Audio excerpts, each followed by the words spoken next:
What do you think the reason is? I wouldn't say it's intelligence, but I would say it's more like innovation. Because if you look at any period in history, whichever group of people was at the top was the group that innovated first. So if you look at like the Chinese, when China was in its golden age, it's because they were the ones who were the most innovative, and so they, they invented gunpowder, they really expanded trade.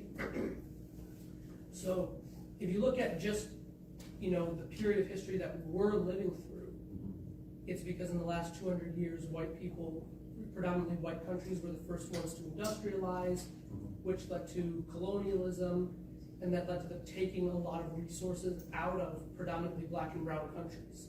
So that's why kind of the world is the way it is right now.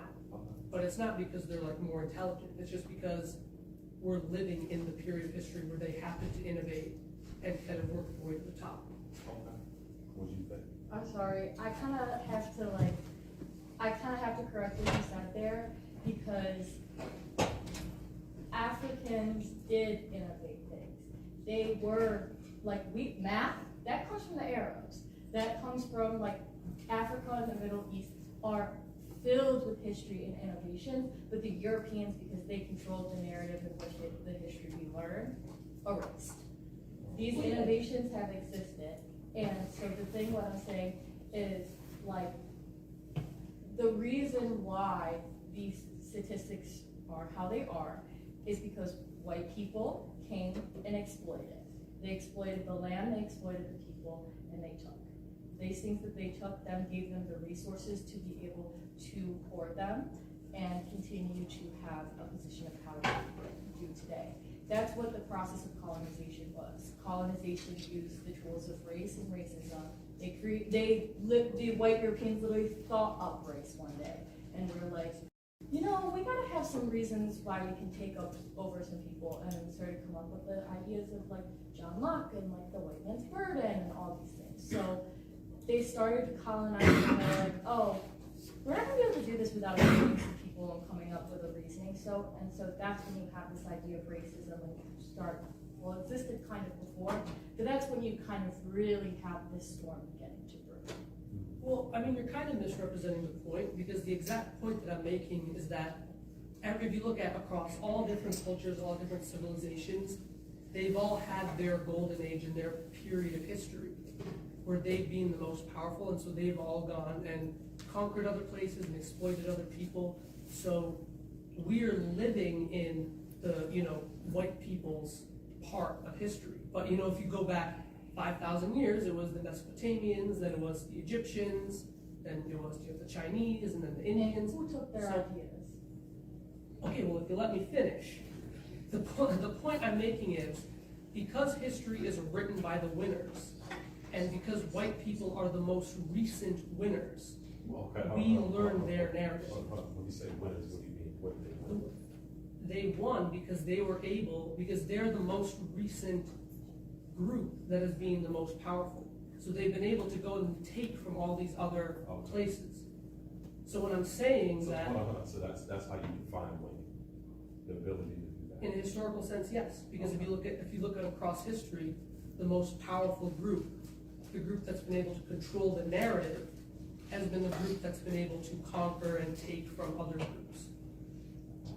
And so that's how I define winning, is in a historical sense, is controlling the narrative and controlling what is able to be taught. Okay. You had a comment or question? Just connecting the 2 points, clearly black people created things. If you look back and they're like, oh yeah, this black person created things. 9 times out of 10, a black person created it, or a person of color created it, and it was stolen. But because people don't look in their history and believe narratives have been played down for years and years and years and years and years, and generations believed it. So yes, historically, white people were the winners because they took something from somebody, named it as their own, and said, hey, I did this, and everybody believed them. But the reason that a lot of people believe it nowadays is because nobody looks back in their history. Everybody allows themselves to be ignorant, and ignorance is bliss for a lot of people. So yes, people of color have created many things, but if you don't look back in your history, you won't know that. So technically, historically, white people are seen as the winners and are seen as more intellectual because technically they created all these amazing things when we did it. When, if people took the time to look back, what do you think some of the things they would find? And I'm just asking based upon some of the time that you've all looked back, just recently. This is my major, I got you. Okay.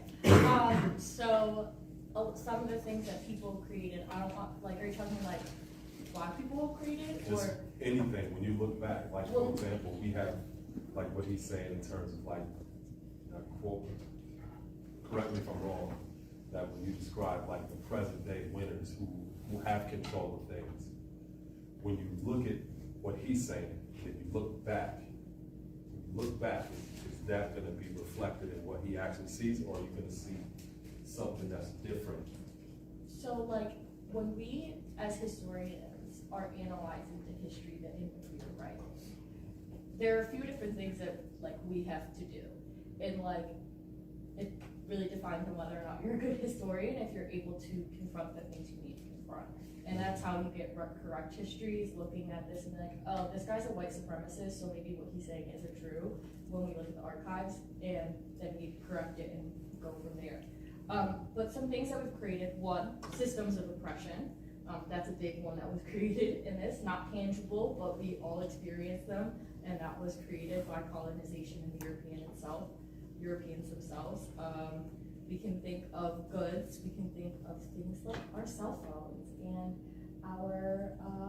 our jackets, our clothes, things that can be tangible, but things that also are idealistic.